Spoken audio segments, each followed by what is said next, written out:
presentation to you basically is the land, the opportunities. Now you look at Vizag. I'll tell you, Vizag will be one of the best cities in the future.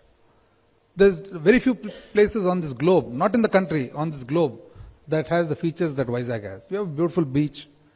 You have a place. Vizag basically is completely cosmopolitan in nature. We have the RINL, the Rashtriya Ispat Nigam, the Vizag Steel Plant. We have the Hindustan Shipyard. We have the Eastern Naval Command. We have the petrochemical complex. So you have people from all over the country who are already settled in Vizag. Just like Bangalore. Very accommodative. There are 3 corridors. I think AP probably is the only state that has 3 corridors. We have the Vizag-Chennai Industrial Corridor. We have the Bangalore-Chennai Industrial Corridor. And we have the Hyderabad-Bangalore Industrial Corridor. Now I'll just give you an example of the Bangalore-Hyderabad Industrial Corridor. So you have the Orvakal node.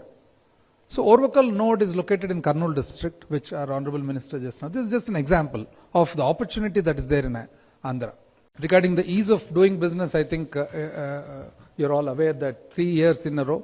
And we also take great pride in consistently being ranked number 1. And the path that our Chief Minister has actually chosen for the growth and development, this has commitment, credibility, transparency and trust. So there's commitment, there's credibility, there's transparency and trust. And the focus is on sustainable development and high economic growth. And our government has invested quite heavily on education and healthcare, housing, social welfare, skill development, etc., which is what is the base for industry to grow. This 3 capitals is some sort of a miscommunication. It is basically like this. The administration will be done from Vizag.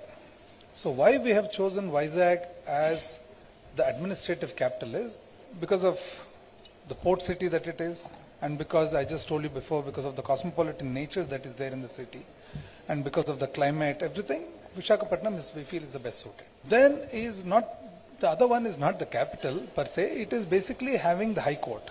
So just like how you have a big bench in Dharwad and a big bench in Gulbarga, we intend to have our High Court principal bench in Kurnool. Why Kurnool is, this goes back 100 years. The state of Telugu speaking area was made into one. So in 1937 there was something called the Sribag Pact. This was between people of belonging to various regions of Telugu speaking regions.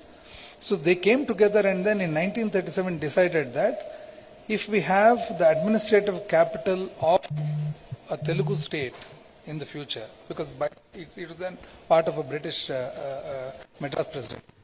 So they said the court should be in one location and the administrative capital should be in one location. The reason is to give equal importance to various sub-regions belonging to one primary region. So that's how the principal bench of the High Court is to be established in Kurnool. Then is the legislature. So just like how you have legislature having one session in Belgaum. So why we have a session in Belgaum is for a reason that everybody is aware of here. So similarly, one session of the legislature to be held in Guntur. This basically addresses to a large extent the sub-regional aspirations in the present state of Andhra Pradesh.